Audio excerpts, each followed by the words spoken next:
رب اشرح لي صدري ويسر لي أمري واحلل عقدة من لساني يفقهوا قولي رب زدني علما اللهم فقهنا في الدين اللهم بارك لنا في أوقاتنا اللهم أخلصنا لوجهك الكريم يا رب لك الحمد كما ينبغي لجلال وجهك ولعظيم سلطانك اللهم صل على محمد صلی اللہ علیہ وسلم وعلى آل محمد صلی اللہ علیہ وسلم اللہم انا نسألک حبک وحب من يحبک آمین یا رب۔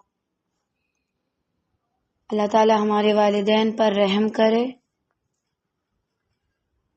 جو ہم سے ہر طرح کی خدمت لے سکتے تھے اپنی ذات کے لیے، لیکن الحمدللہ انہوں نے ہمیں اللہ کے دین کی خدمت کے لیے وقف کیا، اور اللہ تعالی رحمتیں فرمائے ہمارے اساتذہ پر جو اتنے بڑے لیول پر ہونے کے باوجود بھی ہم جیسے چھوٹے لیول والوں کو ہمارے لیول پر آ کر سمجھاتے ہیں، جس سے ہمارے علم میں عمل میں مزید بہتری آتی ہے۔ آمین یا رب۔ ہم پڑھ رہے تھے پارہ 19 سورۃ الشعراء۔ کل کی آیات میں موسیٰ علیہ السلام نے اللہ تعالیٰ کے سامنے کچھ وجوہات رکھی تھیں اپنے خوف کی، مثلا میں اس وجہ سے ڈرتا ہوں کہ میری زبان میں لکنت ہے، مثلا میں اس وجہ سے ڈرتا ہوں کہ وہ میری بات اچھے سے سمجھ نہیں پائیں گے، اور میں نے ان کا ایک بندہ بھی مارا ہے تو وہ تو نہیں مجھے چھوڑیں گے۔ اب اس کے بعد آگے دیکھیے آیا 15 سے بہت زیادہ غور کیا کریں کہ اللہ تعالیٰ اس میں ہمیں کیا کہہ رہے ہیں اور اس میں میرے لیے کیا کیا چیزیں نکلتی ہیں، نہ کہ فقط ان کو پڑھ لینا اور یہ کہہ دینا موسیٰ علیہ السلام کا واقعہ پیچھے گزر چکا ہے لہٰذا آگے اس کو دہرانے کی ضرورت نہیں۔ اللہ تعالیٰ کچھ نیا بتانا چاہ رہے ہوتے ہیں تبھی تو آیات آگے اور آتی ہیں، لیکن ہمیں اس طرح کہہ کے آگے جانے کا کوئی حق نہیں کہ اس میں وہی سارا کچھ ہے، اور بھی بہت سی چیزیں ملتی ہیں۔ ڈگری لینے کے علاوہ اپنی زندگی کا کچھ حصہ صرف اس لیے رکھیں کہ بنا کچھ اور چیز چاہے مجھے صرف قرآن کو سمجھنا ہے، اس میں ہے کیا؟ ورنہ ڈگری تو بعض اوقات ایتھیسٹ کو بھی مل جاتی ہے کورس کی، تبھی تو آگے پروفیسر بنے ہوتے ہیں، اسلامیات پڑھاتے ہیں جسٹ ایز اے سبجیکٹ کے علاوہ ان کے لیے کچھ نہیں ہوتا اس میں۔ تو مومن کے لیے یہ کتاب ایسی نہیں ہے، بہت معنی رکھتی ہے۔ بسم اللہ الرحمن الرحیم۔ اب اللہ تعالیٰ ان کو جواب دیتے ہیں، قال کلا فاذهبا بآیاتنا انا معکم مستمعون۔ اللہ تعالیٰ نے فرمایا ہرگز ایسا نہیں ہوگا، اور واقعی میں ایسی بات ہے۔ بعض اوقات انسان ایک چیز کی، ایک بات کی اتنی زیادہ وہ چیزیں بنا کے بیٹھ جاتا ہے کہ اس سے یہ بھی غلط ہوگا، یہ بھی غلط ہوگا، اور اس نے اپنا پورا فیوچر ایسا پلان کیا ہوتا ہے کہ اس میں ہوگی ساری گڑبڑ۔ ایسا تو نہیں ہوتا۔ ہم یا تو یہ چیز اس وجہ سے سوچ رہے ہوتے ہیں، عام انسانوں کی بات کر رہی ہوں، موسیٰ علیہ السلام کی نہیں۔ عام انسانوں میں کیوں یہ اتنے زیادہ ڈر ہیوی ہوتے ہیں کہ وہ اپنے فیوچر کو بھی بیکار کر رہے ہوتے ہیں؟ پہلی قسم وہ ان لوگوں کی ہے جو اپنے ماضی سے تجربہ لے رہے ہوتے ہیں، وہ اپنا بیچارے مستقبل کیا اپنا حال بھی بے حال کر لیتے ہیں۔ پہلے میرے ساتھ یہ ہوا تھا، آئندہ بھی ہوگا، پہلے مجھے کسی نے دھوکہ دیا تھا، آئندہ بھی دے گا، پہلے میں ہرٹ ہوئی تھی، آئندہ بھی ہوں گی۔ اٹس اوکے، آپ صلی اللہ علیہ وسلم نے فرمایا ہے کہ مومن ایک سوراخ سے 2 بار نہیں ڈسا جاتا، لیکن اس کا یہ مطلب نہیں کہ وہ دوبارہ زندگی میں کچھ کرتا ہی نہیں، یا وہ کام نہیں کرتا، وہ کرتا ہے لیکن ذرا بہتر طریقے کے ساتھ۔ ہم کام چھوڑ کے بیٹھ جاتے ہیں کیونکہ ہم پچھلے تجربات دیکھ رہے ہوتے ہیں۔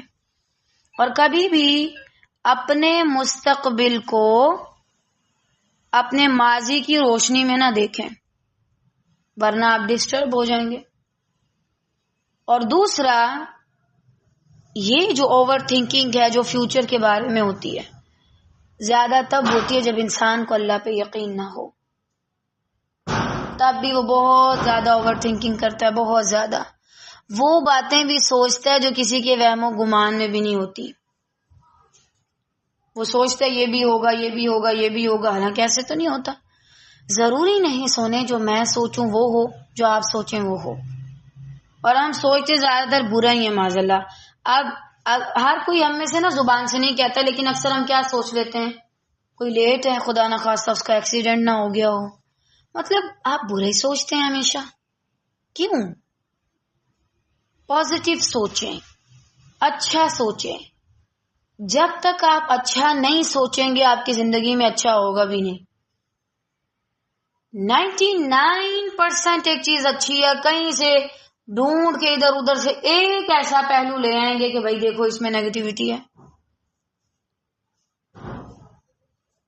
ہر جگہ ایسے چشمے لگانے سے پرہیز کریں کہ جو آپ کو اتنا زیادہ اچھا دکھانے کی بجائے تھوڑا سا برا دکھا کے آپ کا سکون برباد کر دے۔ تو بہرحال اللہ نے فرمایا کلا، ہرگز نہیں، ایسا تو نہیں ہوگا، تم دونوں ہماری نشانیاں لے کر کے جاؤ، تم دونوں جاؤ۔ اللہ تعالیٰ نے تسلی دی، تم جاؤ، میرا پیغام اس کو پہنچاؤ، تمہیں جو اندیشے آ رہے ہیں، خوف آ رہے ہیں، ان سے ہم تمہاری حفاظت کریں گے۔ اور اس کے لیے ان کو مزید حوصلہ دینے کے لیے، ان کی حوصلہ افزائی کے لیے ان کو معجزات دیے گئے، ید بیضا اور عصا۔ اب ہمارے لیے بھی یہی حکم ہے۔ میں نے اس دن بھی کہا تھا کسی طور کا انتظار نہ کریں کہ آپ کو کسی طور پہ بلایا جائے گا تب آپ کی یہ والی لائف سٹارٹ ہوگی کہ آپ اللہ کے لیے کچھ کر سکے۔ معاذ اللہ نے اگر آپ کو آپ تک حق پہنچا دیا ہے تو بس یہی تو ہے، اس کے علاوہ اور کیا ہے؟ پھر آپ کے لیے بھی یہی ہے کہ ان خدشات کو اللہ کی بارگاہ میں رکھو اور جا کر اپنا کام کرو، اور آیات لے کر کے جاؤ، نشانیاں، دلائل۔ اور وہ کیا ہوتے ہیں؟ ان کے لیے ان کی کتاب تھی اور ان کے معجزات، ہمارے لیے ہمارا قرآن، حدیث۔ اگر ہم بھی کسی کو تبلیغ کرنے کے لیے جائیں تو اس کے سامنے قرآن یا حدیث رکھیں، کیونکہ اس سے کیا ہوتا ہے، بعد میں وزن پیدا ہوتا ہے۔ اللہ تعالیٰ کے الفاظ کا، اللہ تعالیٰ کے کلام کا بہت زیادہ روب ہے۔ انسان سوچنے کے لیے مجبور ہو جاتا ہے۔ ایک یہودی شخص تھا نا، تو اس نے یہ ٹارگٹ رکھا تھا کہ میں 18 گھنٹے مسلسل قرآن کو پڑھوں گا، یا 18 گھنٹے اس کو پڑھوں گا۔ وہ ابھی پڑھ رہا تھا اور مسلمان ہو گیا۔ ہم تو 18 سالوں سے پڑھ رہے ہیں، سن رہے ہیں، ہم کیوں نہیں بدلتے؟ وہ سمجھ کے پڑھ رہا تھا کہ اس میں ہے کیا، کہاں کیا جا رہا ہے، باتیں کون سی ہو رہی ہیں، بتایا کیا جا رہا ہے۔ ہم صرف وہ حدیث پڑھ لیتے ہیں، ایک لفظ پڑھو تو 30 نیکیاں، 10 نیکیاں، اتنی نیکیاں، اور بس مطمئن ہو جاتے ہیں۔ میں نے اتنے قرآن پڑھے، تم نے کتنے پڑھے؟ لیکن اس کا سمجھ نہیں ہے اس میں کیا ہے۔ دلائل بہت قوت رکھتے ہیں اور اثر رکھتے ہیں، اور جب اجتہاد کیا جاتا ہے تب بھی قرآن اور حدیث کی آیات لے کر کے کیا جاتا ہے۔ تو بہرحال آپ یہ دیکھیں آپ کے پاس اللہ کی کون سی نشانی ہے۔ آپ اچھا بول سکتے ہیں تو قرآن مجید کو اچھے انداز میں بول کر دوسروں کو گائیڈ کرو۔ آپ اچھا سمجھا سکتے ہیں تو اس کو اچھے انداز میں سمجھا کے یہ تمہاری نشانی ہوئی، اور لوگوں کو گائیڈ کرو۔ اس کے علاوہ اور بھی جو چیزیں تمہارے پاس صلاحیتیں ہیں ان کو پہچانو اور ان کو استعمال کرو۔ اور اللہ نے مزید تسلی دی، ہم خود سننے والے تمہارے ساتھ ہیں. یہاں پہ اللہ تعالیٰ نے جمع کا صیغہ استعمال کیا، انا بھی اور معکم بھی. یہ انا کا لفظ کیوں استعمال کیا؟ ادب کے لیے. بعض اوقات دیکھیں، اگر انسان نے ایک تو ادب کے لیے ہوتا ہے اور دوسرا یہ کہ انسان جب بڑا کانفیڈنس کے ساتھ بات کرتے ہیں تو وہ کیا کہتے ہیں؟ ہم نے کہا ہے. بڑی جب وہ شان کے ساتھ بات کرتے ہیں تو اللہ تعالیٰ کا ایک اپنا انداز ہے، تو اللہ تعالیٰ نے بھی ہم کا صیغہ استعمال کیا.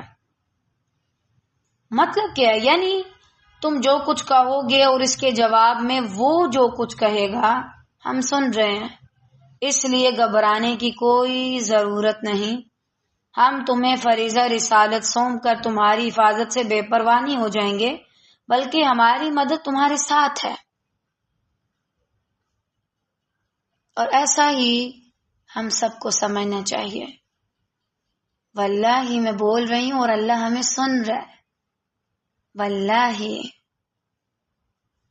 آپ کیا کر رہے ہیں، آپ کیا بول رہے ہیں، اللہ تعالیٰ سن رہا ہے.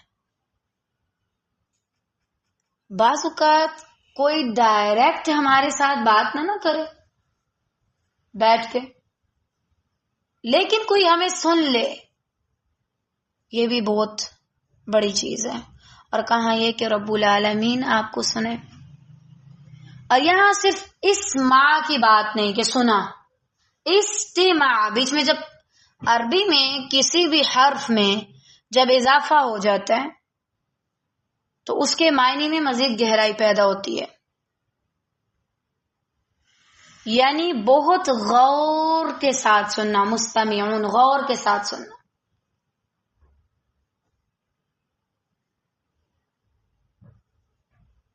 اللہ تمہیں سننے والا ہے.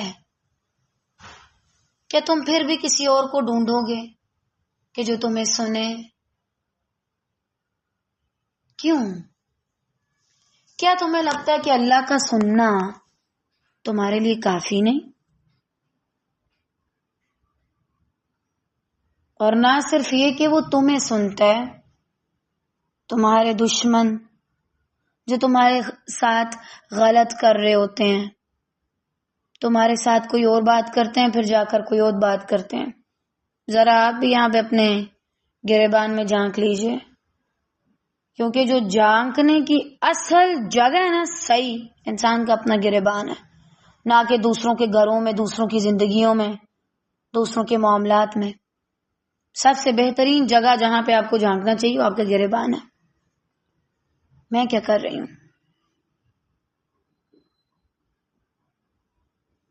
ہم بھی تو کرتے ہیں نا. منہ پہ کہا آپ جیسا کوئی نہیں، اور پیچھے کہا واقعی اس جیسا کوئی نہیں ہے، تو پتہ نہیں ہے یہ عجیب سی، کیا ضرورت ہے؟ اور دیکھیں یہ جو حصہ نا انا معکم مستمعون، میں دیکھ رہی تھی کہ یہ ہمیں تسلی بھی دیتا ہے اور یہ ہمیں الرٹ بھی کرتا ہے، وارننگ بھی دیتا ہے. تسلی اس لحاظ سے لوگ تمہارے بارے میں الٹی سیدھی باتیں کرتے ہیں، لوگ تمہیں برا بھلا کہتے ہیں، لوگ تمہیں غلط کہتے ہیں، لوگ تمہارا نام خراب کرتے ہیں، لوگ تمہارے اوپر طرح طرح کی وہ باتیں لگاتے ہیں جو تم نے نہیں کی، لوگ بلا وجہ تمہیں ہرٹ کرتے ہیں. اللہ سن رہا ہے. لیکن اگر یہی سارے کام میں خود کر رہی ہوں تو پھر بھی اللہ سن رہا ہے. تسلی بھی ہو گئی، ڈراوا بھی ہو گیا. نہ تو اللہ نے صرف موسیٰ کو سنا اور نہ ہی صرف فرعون کو، کہا دونوں کو سن رہا ہوں، تم کیا کہتے ہو اور وہ آگے سے کیا کہے گا. اور یہاں دیکھیں ہمیں ایک اور چیز بھی اندازہ ہوتا ہے. بعض اوقات ہو سکتا ہے ایک انسان بہت کچھ جانتا ہو. اب دیکھیں اللہ سبحانہ و تعالیٰ آلریڈی جانتے تھے آئندہ کیا ہوگا، لیکن اللہ تعالیٰ نے کبھی بھی یہ نہیں کیا کہ پوری کہانی بتا دیں انبیاء کو، معاذ اللہ تمہارے ساتھ آئندہ کیا کیا ہوگا، کیا کیا نہیں ہوگا. صحیح؟ یعنی اللہ تعالیٰ کو اندازہ تو تھا نا، اللہ تعالیٰ کو پتا تھا، اندازہ نہیں، استغفر اللہ، اللہ تعالیٰ کو پتا تھا سارا. کہ کیا کچھ ہوگا آئندہ اس کے ساتھ، لیکن اللہ تعالی نے پہلے سے کچھ نہیں کہا، صرف اتنا بتایا جتنا ابھی موسیٰ علیہ السلام کو چاہیے تھا، جتنا بھی موسیٰ علیہ السلام کو چاہیے تھا. اور اگر ان کو زیادہ بتا دیا جاتا تو وہ یہی بات ہے کہ اگر کسی کو تقدیر اس کی بتا دی جائے تو وہ تو بیٹھ جائے. بعض اوقات ہمیں بھی کچھ چیزوں کا اندازہ ہوتا ہے دوسروں سے زیادہ بہتر، لیکن ضروری نہیں کہ ہم ان کو پورا قصہ کہانی بتا دیں، قطعاً نہیں. انتظار کریں کب کہاں کس کو کیا بتانا چاہیے اور اگلا بندہ کتنا سن سکتا ہے، اس کو کہتے ہیں حکمت. اور اللہ رب العالمین تو پھر اللہ رب العالمین ہے، سبحان اللہ. وہ تو العلیم بھی ہیں، اس کے ساتھ الحکیم بھی ہیں، سارا کچھ جانتے ہیں، اس کے باوجود بڑی حکمت کے ساتھ ہر چیز کو ظاہر کرتے ہیں. تو اس وقت موسیٰ علیہ السلام کو نہیں بتایا گیا، اس میں بھی حکمت تھی. اور یہاں سے ایک اور پہلو بھی نکلتا ہے انسان کی اپنی محنت کا، اپنی جدوجہد کا، وہ خود بھی کچھ کرے اور اللہ پہ توکل کرے. صحیح. تو ہمیں بھی جب کام کرنا چاہیے تو ان چیزوں کا خاص خیال رکھنا چاہیے، خود بھی دیکھتے رہنا چاہیے کہ اللہ ہمیں سن رہا ہے، لہٰذا ہم کوئی غلط بات نہیں کر سکتے، کوئی ایسی بات کہ جو دین میں ہے ہی نہیں، جس کا اللہ نے حکم ہی نہیں دیا، جس کے بارے میں اللہ نے کہا ہی نہیں، یا یہ بالفرض آدھی بات پہنچانا. دیکھیں موسیٰ علیہ السلام کو تھوڑا بہت خوف ہو رہا تھا نا، اللہ تعالیٰ نے کہا خوف نکال دو، پوری کی پوری بات جا کے بتاؤ. ہمارے اندر بھی ایسا خوف نہیں ہونا چاہیے کہ ہم اپنی بات آدھی کر دیں کہ بھائی اگلے بندے ہیں تو پھر مجھے کچھ کہہ نہ دیں، اس لیے میں بس آدھی بات کر دوں جو ان کی پسند کی ہے، جو ان کی مرضی کی ہے، جو ان کو سننا اچھا لگتا ہے. آپ جنت میں جائیں گے، آپ سے اللہ راضی ہے، آپ نے کلمہ پڑھا ہے، آپ کو کچھ نہیں ہو سکتا، آپ کی سفارش ہوگی، وغیرہ وغیرہ وغیرہ. یہ بالکل مناسب باتیں نہیں ہیں. ایک داعی دین کتنا بھی ڈر رہا ہو وہ مکمل بات لوگوں تک پہنچاتا ہے. جو بھی اللہ کی بات ہوتی ہے اس میں ذرہ برابر بھی وہ خیانت نہیں کرتا. اللہ تعالیٰ کہہ رہے ہیں کہ ہم نے تمہاری حفاظت کا ذمہ لیا، آپ کہیں گے اس کے باوجود کچھ لوگوں کو اذیتیں آئیں. جی بالکل اذیتیں تو آئیں گی. اگر اللہ تعالیٰ یہ کہہ دیتا کہ میں آزماؤں گا نہیں، بشیء من الخوف والجوع والخوف، تو پھر کیا ہوتا؟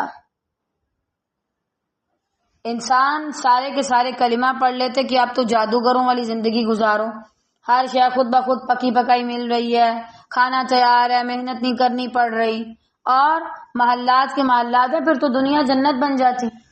تو کون اللہ کی نافرمانی کرتا معاذ اللہ؟ قیامت کے دن جب سب جنت اور جہنم کو دیکھ لیں گے تو اللہ کو مان لیں گے، اس جنت میں رہنے کے لیے اور جہنم سے بچنے کے لیے. تو دنیا میں اللہ آزمائے گا، حتیٰ کہ انبیاء کو بھی آزمایا گیا. زکریا علیہ السلام اللہ تعالیٰ کے بڑے محبوب اور مقرب انبیاء میں سے ہیں. آپ کو پتہ ہے روایات میں ملتا ہے کہ بنی اسرائیلیوں نے یا جو بھی اس وقت کے لوگ تھے، زکریا علیہ السلام ایک درخت کے پیچھے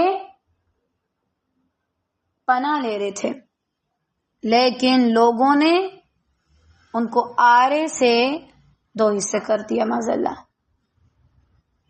کیوں؟ اللہ تعالیٰ تو امتحان لیتے ہیں. اور آپ پڑھتے بھی ہیں وَيَقْتُلُونَ الْأَنْبِيَاءَ، حالانکہ نبی اللہ کی حفاظت میں ہوتا ہے، لیکن اللہ تعالیٰ انبیاء کو بھی آزماتا ہے. یہی وجہ ہم پڑھتے ہیں کہ انہوں نے ایک دن میں کتنے کتنے انبیاء کو قتل کیا. اللہ تعالیٰ ان سب پہ رحم کرے، کروڑوں رحمتیں اور برکتیں نازل فرمائے. تو آج ہم کس چیز کے ہیں؟ آپ امام احمد بن حنبل کو دیکھیں رحمہ اللہ تعالی، ان کے ساتھ کیا ہوا تھا؟ صرف ایک چھوٹا سا مسئلہ تھا، حالانکہ ان کو یہ اجازت ملتی بھی تھی. ظاہری بات ہے اگر کوئی اتنا آپ پہ ظلم کرے تو آپ تو کلمہ کفر بھی کہہ سکتے ہیں. اسلام اجازت دیتا ہے، قرآن میں باقاعدہ آیت ہے، آپ کا دل صحیح ہونا چاہیے بس. لیکن برداشت کیا. امام ابن تیمیہ اللہ تعالیٰ ان پہ رحم کرے، ان کو دیکھیں جیل میں بند کیا، حتیٰ کہ ان کی وفات بھی جیل میں ہوئی، قید خانے میں. ایسا نہیں تھا کہ اللہ تعالیٰ نے ان کی حفاظت کا ذمہ چھوڑ دیا، معاذ اللہ. اللہ تعالیٰ آزماتے ہیں ہماری سوچ، وسعت، ذہن، خیالات کبھی سمجھ ہی نہیں پائیں گے اللہ کی حکمت کو، اتنی وسعت جو نہیں ہے. جیسے میں نے پہلے کہا کہ اگر اللہ تعالیٰ کا نام لینے والا ہر بندہ ایک بالکل اس کی زندگی سیٹ ہو جائے اور اس کو کوئی پریشانی نہ ہو، تو پھر تو ہر بندہ ہی کہہ دے کہ بس لا الہ الا اللہ. اسی لیے نہیں کہتے کیونکہ یہ کہنے کے بعد آپ کو بہت کچھ قربان کرنا پڑتا ہے، سہنا پڑتا ہے. تو اس وجہ سے کوئی شخص اپنے اندر یہ ڈر لے کر کے بیٹھ جائے اور بات کو آدھا آگے پہنچائے تو یہ شخص خیانت کر رہا ہے. تمہیں جتنی بات پتہ ہے اتنی آگے بتاؤ. جس کو جو اکھاڑنا ہے وہ اکھاڑے. وہ کب تک کر سکتا ہے؟ دیکھیں جن پر ظلم ہوئے وہ بھی زیر زمین، جنہوں نے کیے وہ بھی زیر زمین. وَيَبْقَى وَجْهُ رَبِّكَ ذُو الْجَلَالِ وَالْإِكْرَامِ. باقی تو اللہ ہے، اس کے علاوہ جو بھی ہے وہ کتنی بھی اچھی حالت میں رہے، نوابوں والی زندگی گزارے، کیا ہوگا؟ زیر زمین. اور کچھ عرصے میں پتہ بھی نہیں چلے گا اس نام کا کوئی آقا، سردار، محترمہ تھی بھی کہ نہیں تھی. تو پھر کیوں نہ انسان پوری بات کر کے جائے جب جانا زمین کے نیچے ہی ہے. تو جب مر ہی جانا ہے تو بندہ مرنے سے پہلے کیوں مرے؟ واللہ جو شخص آدھی بات کرتا ہے، جو شخص حق بات نہیں بتاتا لوگوں کو ان کے موڈ کی وجہ سے، ان کا لحاظ کرتے ہوئے، وہ خیانت کر رہا ہے، وہ مر چکا ہے. ضمیر مر جائیں تبھی دین بیچ کے اس کی قیمت کھائی جاتی ہے. وہ قیمت چاہے مال کی صورت میں ہو، وہ قیمت چاہے شہرت کی صورت میں، اچھے نام کی صورت میں، یا اچھے اخلاق والا کہلوانے کے لیے. ان کا اخلاق بہت اچھے، انہوں نے آج تک کسی کو برا نہیں کہا. آپ کو کس نے کہا کسی کو برا کہنا برا اخلاق ہے؟ ادب کے دائرے میں رہ کے آپ کسی کی بھی اصلاح کے لیے کہہ سکتے ہیں. جو غلط ہے وہ غلط ہے، چاہے وہ کوئی بھی ہے، میں ہوں یا آپ. اس وجہ سے کہا میں تمہیں سن رہا ہوں. تسلی، ڈراوا، دونوں ایٹ اے ٹائم. اور میں سمجھتی ہوں جو یہاں پہ تسلی والی بات ہے اس کو محسوس کرنا بڑا مشکل ہے. شاید کوئی ایسا اللہ کا بندہ نیک، اللہ تعالیٰ خیر سے ہمیں بھی ان میں کرے، جو اللہ کے بڑے قریب ہو. وہ جب اللہ کے بارے میں بات کرے اس کو لگے اللہ مجھے سن رہا ہے، اور وہ واقعی سن رہا ہے. ظاہری بات ہے ہم بولے نہ تب بھی سنتے، ابھی تو ہم پھر بھی بول رہے ہیں. لیکن یہ ذرا آہستہ آہستہ آتا ہے، اور شاید مانگنے سے آتا ہے، اور شاید عام انسانوں کو ایک بار مل جاتا ہے، اور شاید پھر وہ ساری زندگی اس کو مانگتے رہتے ہیں کہ ہمیں بھی ایسی چیز محسوس ہو. چھوٹی فیلنگ نہیں ہے، اللہ مجھے سن رہا ہے. آپ نے کبھی نوٹ کیا ہم اللہ سے کوئی چیز مانگتے ہیں اور فوراً سے مل جائے، دعا قبول ہو جائے، واللہ اتنی خوشی اس چیز کے ملنے کی نہیں ہوتی جتنی یہ ہوتی ہے اچھا اللہ تعالیٰ آپ نے مجھے سنا اور مجھے جواب بھی دیا. یہ سب سے خوبصورت احساس ہے، اور اللہ سے یہ مانگو تاکہ تم اسے محسوس کر سکو. آگے اللہ تعالیٰ نے مزید کہا، یہ نہیں کہ کام چھوڑ دو یا تمہیں نہیں جانا پڑے گا. اللہ تعالیٰ تو علی کل شیء قدیر ہے، اس کے باوجود کا خود جاؤ. یہ نہیں کہا تمہیں کوئی لوہے کا لباس پہنوا دوں تاکہ تمہیں کچھ نہ کہہ سکیں، یا تمہیں اڑا کے بھیج دوں کہ تم اڑ کے جاؤ، کچھ کہنے لگے معاذ اللہ تو واپس اڑ کے آ جانا. نا، کام تم نے کرنا انسان بن کے. صحیح. فَأْتِيَا فِرْعَوْنَ فَقُولَا إِنَّا رَسُولُ رَبِّ الْعَالَمِينَ. تم دونوں فرعون کے پاس جا کر کہو، یعنی موسیٰ اور ہارون علیہ السلام. اب دیکھیں پچھلی کچھ آیات میں انہوں نے دعا کی، اللہ نے قبول بھی کر لی.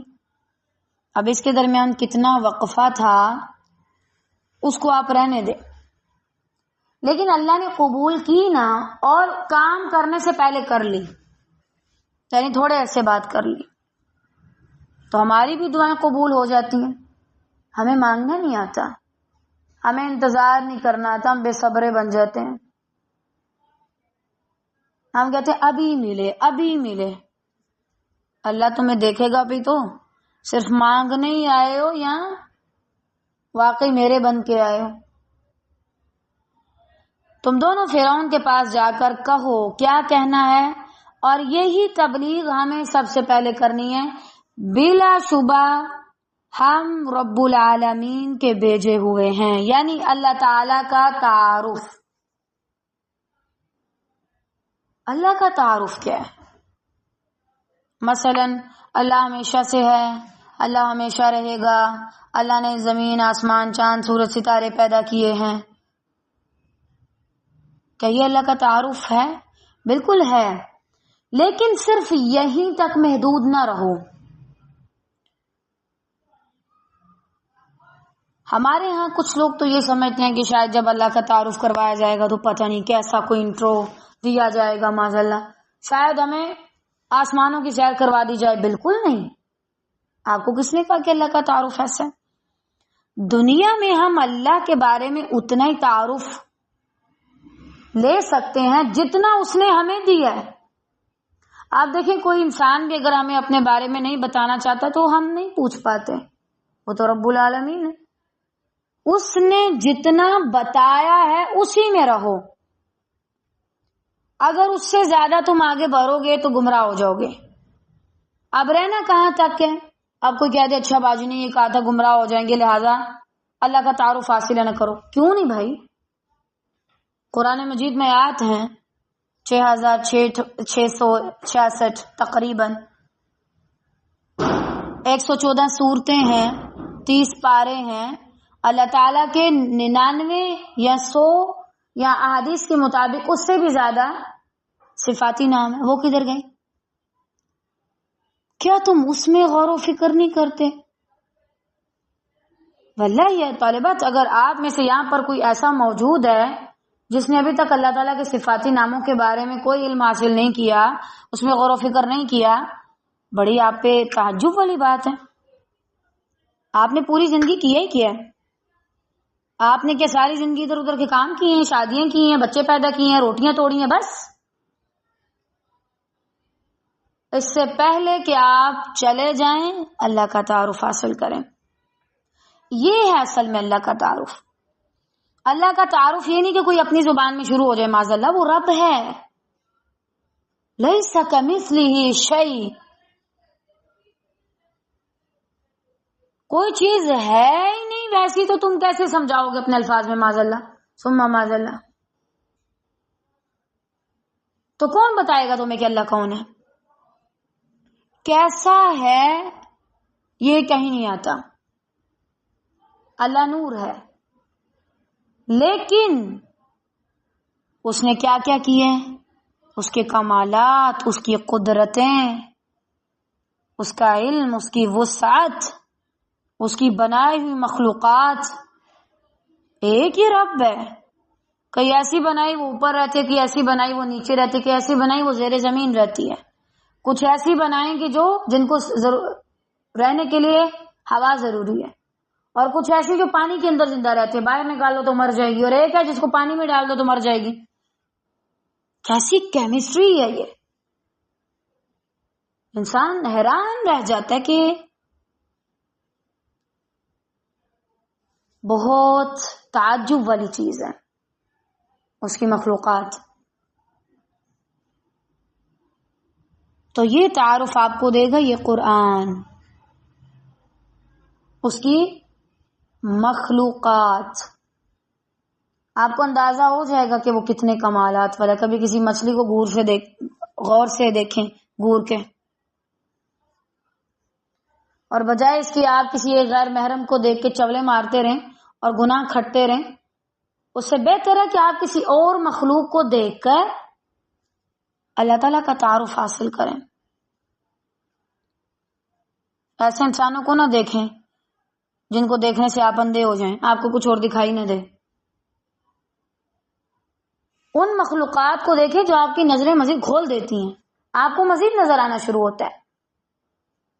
کیسی ان کی الگ الگ شکلیں ہیں، الگ الگ ساخت ہے ان کی، الگ الگ لائف سٹائل ہے سب کا، الگ الگ خوراک ہے سب کی۔ ایک چیز دیکھ کے ہمارا دل آوازار ہوتا ہے اور دوسرا اس کو کھاتا ہے۔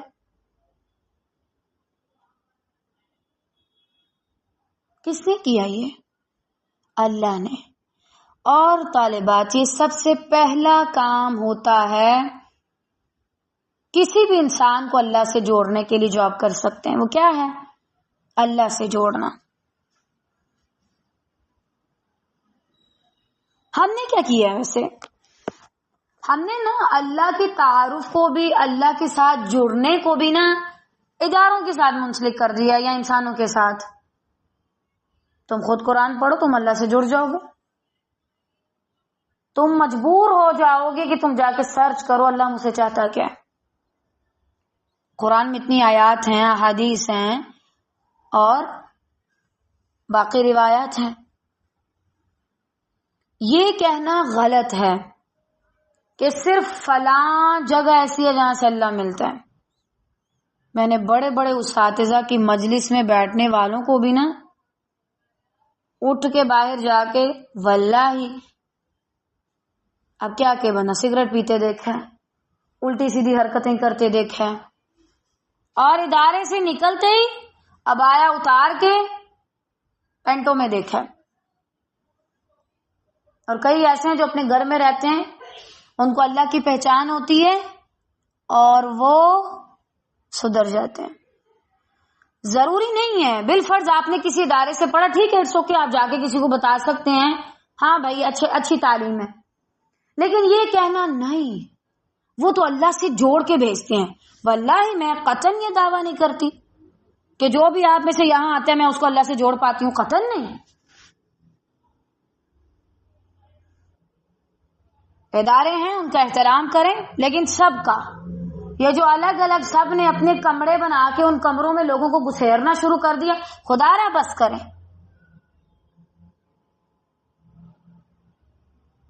اتنی مبالغہ رائی اچھی نہیں ہوتی کسی بھی چیز میں۔ میں آج ہوں، میں کل نہیں ہوں گی۔ جو تعلیم دی ہے وہ لوگوں کو فائدہ دے گی خیر سے۔ جو ادارے ہیں، باقی چیزیں اللہ ان کو سلامت رکھے، وہ بنتے بناتے آئے ہیں، وہ بنتے رہتے ہیں، وہ مٹتے رہتے ہیں زیادہ تر۔ میں یہ نہیں کہہ رہی کہ ادارے بنانا غلط ہے، میں کہہ رہی ہوں کہ دین کو اداروں تک محدود کرنا غلط ہے۔ وہاں جاؤ وہاں رب ملتا ہے۔ یہی وجہ کہ پھر وہ جب وہاں سے آتے ہیں تو ان کو واقعی رب پھر نہیں ملتا معاذ اللہ۔ پھر وہ واقعی کہتے ہیں ہاں وہ جگہ تھی تو اللہ تعالیٰ تھے، وہاں سے آئے تو ہم اللہ کو بھول گئے۔ کیا ہے بھائی، مذاق چل رہا ہے؟ اللہ یا اس کے دین کو یا اس کے قرآن کو، اس کے کلام کو ہم میں سے کوئی بھی کسی ایک جگہ تک محدود نہیں کر سکتا۔ جو کر رہا ہے وہ جھوٹا ہے۔ میں دوبارہ کہوں گی، میں نہیں کہتی کہ جو میرے پاس آتا ہے وہ اللہ سے جڑ جاتا ہے۔ میں بتاتی ہوں ہر کسی پہ الگ الگ اثر ہوتا ہے، اور اس سے میرا کوئی لنک بھی نہیں کہ آپ پر کتنا اثر ہوتا ہے۔ میں قرآن پڑھتی ہوں، واللہ مجھے ایسے لگتا ہے میں اللہ سے بات کر کے آ رہی ہوں، میرے لیے یہ چیز کافی ہے۔ اور آپ دیکھیں علم باقی رہتا ہے، جگہیں کی وجہ سے بعد میں فساد ہی ہوتے ہیں۔ آپ مولانا مودودی کو دیکھیں، اللہ تعالیٰ ان پہ رحم کرے۔ برصغیر پاک و ہند میں اور ایون کے اوور آل بھی جتنا کام ہو رہا ہے ماشاءاللہ ان کے پھیلائے ہوئے علم سے ہو رہا ہے. ان کے اداروں کی ہمیں کوئی ایسی خبریں نہیں ملتی. اس لیے علم پھیلاؤ، اداروں کو نہیں بڑھاؤ، علم پھیلاؤ. تمہارا علم باقی رہ جائے گا جو تم نے اللہ کے نام پہ دوسروں کو سکھایا. ہو سکتا ہے آپ میں سے کسی کو میری اس بات سے اختلاف ہو، لیکن ذرا آپ اس پہ غور کیجیے گا، آپ کو سمجھ آ جائے گی کہ میں ان کو غلط نہیں کہہ رہی، وہ ٹھیک ہے. لیکن دیکھیں جو بندہ آ رہا ہے بجائے اس کے وہ قرآن کے بارے میں کہ وہ کہہ رہا ہے فلاں ادارہ ایسا، وہ اسٹیٹس لگا رہے ہیں، اٹس اوکے، کبھی کبھی ہوتا ہے، مجھے خود ہوتا ہے، لیکن ہم اس کو وہاں تک محدود نہیں کر سکتے.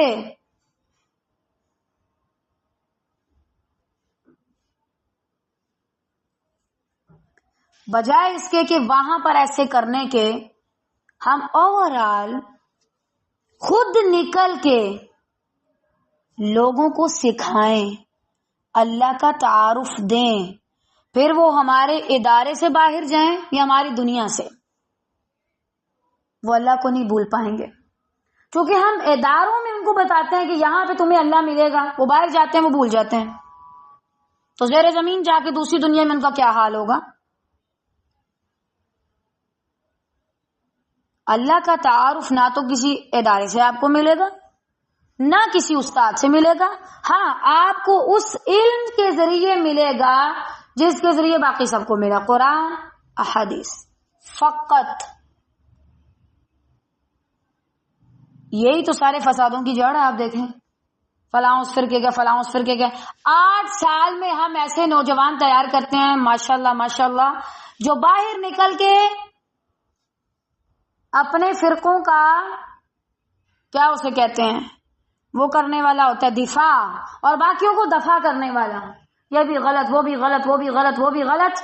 8 سال میں اس بچے نے صرف یہ سیکھا. لیکن اگر اس سے پوچھو تم رب العالمین کے بارے میں کیا جانتے ہو، وہ گونگا بن جائے گا.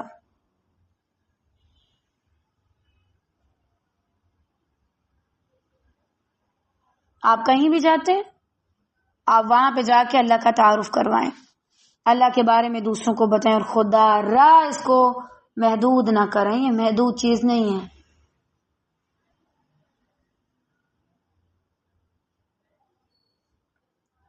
تو ہمیں بھی پہلا سٹیپ یہ کرنا چاہیے. اور اگر آپ بچوں کو پڑھاتے بھی ہیں ایون کے تو آپ کو ان کو اللہ کا تعارف کروانا چاہیے. قرآن مجید کی آیات کی روشنی میں آپ ان کو کوئی توحید کی کتاب پڑھا سکتے ہیں، اوورال کچھ اور صحیح، جس سے ان کو اللہ تعالیٰ کے بارے میں پتا چلے کہ میرا رب کون ہے، اس نے مجھے کیوں بنایا، وہ مجھ سے کیا چاہتا ہے، کیا وہ میرا مواخذہ کرے گا، کیا مجھ سے غلطی ہو کیا وہ مجھے معاف کرے گا، کیا وہ مجھے دوبارہ سے قبول کر لے گا، کیا وہ مجھے چھوڑے گا تو نہیں، کیا وہ میرے ساتھ، اچھا کیا وہ میری بات سنتا ہے، کیا جب میں بول رہا ہوتا ہوں تو وہ مجھے سن رہا ہوتا ہے، اچھا میں کیا اگر اس سے یہ چیزیں مانگوں تو وہ مجھے دے سکتا ہے، اچھا مطلب مجھے کسی اور کے سامنے کھپنے کی ضرورت ہی نہیں، وہ خود ہی سارا کچھ مجھے دے دے گا. اچھا مطلب اللہ تعالیٰ مجھے بولا نہیں ہے معاذ اللہ. یہ ساری چیزیں اپنے بچوں کو سکھاؤ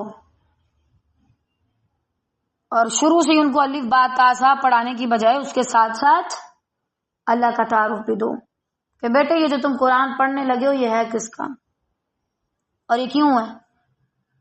یہی وجہ ماشاءاللہ ہمارے پاس ہزاروں حفاظ موجود ہیں